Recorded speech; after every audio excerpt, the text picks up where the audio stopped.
gitu. Ini dia mendobrak mana dulu? Harus dijelaskan dulu. Oh, jelas ini seorang sekali. menteri keuangan aja loh, bukan menteri-menteri yang lain ini gitu. Salah satu saya mau buktikan. Bukankah ada anggaran tersisa? Bukankah itu sesuatu yang biasa dilakukan di akhir tahun baru dihabiskan? Saya terus terang mengatakan. Silpa yang Anda maksud ya? Ya, apapun namanya yang tersisa. Jadi kalau itu dilakukan pada akhir tahun, berarti perputaran modal kita hanya di akhir tahun lebih banyak dibanding sebelumnya. Maka dengan demikian pertumbuhan ekonomi kita terganggu pada bulan-bulan sebelumnya. Oleh karena itulah secara politik dan komunikasi politik, persepsi publik, dukungan publik sangat luar biasa kepada pemerintahan Prabowo Subianto setelah Purbaya menjadi menteri. Karena apa yang dilakukan Purbaya ini seolah-olah jadi gebrakan ya. Yang betul, oleh menteri karena lain. mendobrak kemapanan itu. Jadi dekonstruksi, lalu kemudian direkonstruksi dan nanti bagaimana itu kita atur sedemikian rupa. Demikian. Oke, nah saya udah ngeliat Mas Agung senyum-senyum. Boleh Mas? Udah nggak tahan. Tunjukkan dengan apa yang disampaikan oleh Bang Emrus. Ya, Melihat gaya komunikasi politik dari seorang Purbaya. kira-kira kalau Cowboy itu menangnya di film atau di dunia nyata, Bang? Jadi sebenarnya pemakaian istilah Jawab cowboy dulu aja kurang lah. pas. Silakan. Saya akan bisa jelaskan itu. Oke. Jadi gimana? Ini hanya sekedar sandiwara belaka gitu ya menurut Anda? Enggak. Ya? Oke, jadi Setahu apa maksudnya? saya, Cowboy ya. menangnya di, Anda jawab sendiri lah. Setahu saya, Ya. Cowboy hanya menang di film Amerika. Oke.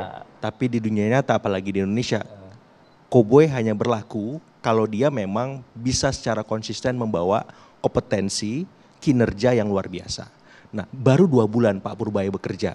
Ya. Menurut saya, kita tidak boleh terlalu over confidence, over claim bahwa beliau bisa seterusnya seperti ini. Kita harus mengawal beliau. Berbahaya kalau dia terlalu dikultuskan, dibuat terlalu over individualism gitu. Karena ini akan membuat manajemen Superman terjadi lagi di pemerintahan Pak Prabowo. Karena kita butuh super team, menteri-menteri seperti Pak Purbaya. Sehingga apa? Kinerja pemerintah itu bisa lebih baik seperti itu. Jadi menurut Baik. Anda saat ini gimana? Ya kalau Apa yang saya dilakukan Purbaya ini tidak membuat tim menjadi solid di dalam? melihatnya solidnya untuk Pak Purbaya secara pribadi, tapi ini kan mengganggu kinerja di internal kabinet. Harusnya ada hal-hal yang memang perlu dikomunikasikan ke publik, ada hal-hal yang harus dikomunikasikan di internal saja. Gak perlu semuanya dilepas, Baik. sehingga kegaduhan demi kegaduhan tidak perlu terjadi. Akhirnya apa? Pak Purbaya kan minta maaf sudah 2 kali. Ketika dilantik menjadi Menq pertama, hari pertama beliau minta maaf karena salah respon terkait aksi 17+8. Yang kedua dengan pemerintah daerah. Nah maksud saya beliau hari ini cukupkan panggung depannya, mainkan panggung belakangnya. Karena publik butuh kinerja beliau. Bagaimana soal pertumbuhan ekonomi, misalkan 5,6 bisa dicapai nggak? 6% bisa nggak? Penyerapan gimana? Tugasnya kan bendahara negara, bukan juru bicara. Ya, buktikan itu saja lah gitu. Persis, gak apa-apa dia ngomong tapi jangan berlebihan gitu. Tapi Baik. apakah seorang Purbaya hari ini tidak memainkan panggung belakangnya? Kok saya ragu ya? Harusnya dia juga melakukan itu kan untuk internalnya. Ya, Dan tapi- dia diawasi oleh presiden secara langsung kok. Persis, tapi kan panggung belakang berteriak semua nih. Seperti itu menteri-menteri, Kementerian, lembaga negara, lembaga negara, daerah. seperti maksudnya ada caranya, ada seninya berkomunikasi. Tidak semuanya nalar publik itu bisa dipakai di belakang. Seperti itu. Jadi kan masih 2 bulan, Bo jangan ngegas terus nanti nabrak. Remnya dimainkan sekali. Baik, saya bisa komentarin gitu ya. Oke. Jadi saya memahami dan itu keilmuan saya, komunikasi panggung belakang dan panggung depan. Saya terus terang, selama ini justru banyak kita lakukan, pemerintahan kita melakukan komunikasi panggung belakang. Apa yang terjadi? Kolaborasi, mafia dan lain-lain sebagainya. Ini adalah zaman terbuka, bongkar saja semua ke panggung depan. Supaya apa? Rakyat ikut mengontrol. Dengan dikemukakan oleh Pak Prabowo semua persoalan itu sehingga rakyat jadi tahu. Tapi kalau selama ini panggung belakang terus dilakukan, apa yang terjadi? Ada Saya kira kesepakatan-kesepakatan ada di situ ya? kesepakatan-kesepakatan yang tidak menguntungkan rakyat. Tetapi dengan keterbukaan semacam ini, mari kita dobrak kemapanan. Keterbukaan Betul. semacam ini kan juga akan jadi bumerang buat presiden. Saya kira tidak. Kalau memang para pihak, tunggu saya mau jelaskan. Kalau memang para pihak tidak Kan merasa baru terganggu. aja kok. Karena begini. Ada nggak menteri itu menurut saya ada 2 pola terpolarisasi. Yang merasa terganggu dia akan teriak. Ya. Bahkan dikatakan Ya. aku sudah tiga Kalau tidak meriak membantah atau melawan. membantah. Saya sudah 3 periode Menko, tidak ada jaminan itu. Nah, lalu ada yang mendukung nggak? Ada. Menteri kehutanan kita. Ya. Raja Juli Antono mengatakan Juli Antoni Ya. mengatakan Menteri Kehutanan kita mengatakan langsung dibuat MOU. Ya. Langsung ada kesepakatan di antara Langsung mereka. cetak kopi 8%. Langsung bisa meningkatkan Iya kan? pendapatan di luar pajak. Ya, BNPT ya, penghasilan bukan pajak. Luar biasa. Adakah menteri-menteri yang jemput bola seperti ini? Jadi mereka selalu defense. Enggak, jadi Anda ingin katakan kalau menterinya tidak bermasalah ya tidak perlu takut. Iya, orang benar nggak usah takut lah. Ada seperti itu, Mas? Ya kalau saya begini, karena kan kalau tadi kita ngomong panggung depan, panggung belakang, ada teori komunikasi namanya komunikatif constitution theory, Bang.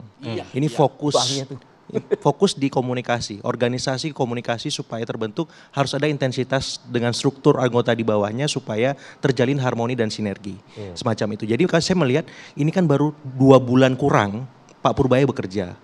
Saya berpikir bagaimana Kementerian Keuangan secara internal itu solid dulu komunikasinya, koordinasinya, sinkronisasinya, bea cukainya, dijen pajaknya, itu aplikasi Cortex itu gimana biar dunia usaha bisa maksimal bekerja. Jadi maksud saya begini, kita perlu dibagi peran Pak Purbaya ini jangan terlalu banyak di depan. Karena apa? Kegaduhannya terlalu besar ketimbang manfaatnya. Akhirnya apa? Presiden agak kesulitan mengontrol ini supaya bisa kembali stabil. Begini. Oh iya, persis. Kewalahan jadi. Persis, karena harus memadamkan di sana sini dan itu nggak sehat untuk struktur pemerintahan dan birokrasi kita, Bang. Kalau dibiarkan ini bisa membuat delegitimasi pemerintah di mata publik dalam titik yang lain bahaya seperti itu. Dan pemerintah bisa dirugikan dalam beberapa hal. Setiap teori termasuk teori yang Anda sebut itu ada suatu conditioning. Persis. Tidak semua teori itu berlaku mutlak. Persis. Kalau kondisinya tidak memenuhi, maka teori tidak berlaku, gitu Betul. Dari suatu penjelasan teori. Nah, kalau teori Anda itu bisa berlaku dengan catatan, conditioningnya, semua menteri itu jaken kabinet. Tapi ketika dia kabinet kepentingan, kabinet titipan, menteri dari kekuatan politik tertentu nggak bisa. Karena otomatis Pak Purbaya harus beradaptasi dengan itu, nggak bisa dengan gaya koboynya. Dia harus beradaptasi supaya apa? Harmoni, sinergi yang diinginkan oleh presiden tercapai. Harmonis bisa itu gaya koboy. Harmonis yang semacam itu harmonis yang dipaksakan. Itu harmonis yang dipaksakan. Pak Purbaya itu di-reshuffle di tengah jalan. Gara-gara komunikasi koboynya nggak bisa. Ini menarik nih. Kok ada kata reshuffle keluar di segmen pertama kita ini nih? Ini menarik nih. Ya karena indikasinya kuat ke sana. Tembak sana, tembak sini. Akhirnya bisa kena tembak. Gitu karena apa? Karena beliau kurang mengontrol gasnya. Maksud saya ini kan Menkyu. Boleh beliau menjadi antitesa. Boleh beliau transparan. Saya apresiasi. Tapi saya nggak mau Pak Purbaya hanya kerja dalam hitungan bulanan saja. Saya pengen Pak Purbaya bertahan di kabinet sampai nanti 2029. Kalau Pak Purbaya bertahan, ini bahaya. Oleh karena itulah opini publik meningkat kok. Persepsi publik, dukungan publik sangat luar biasa.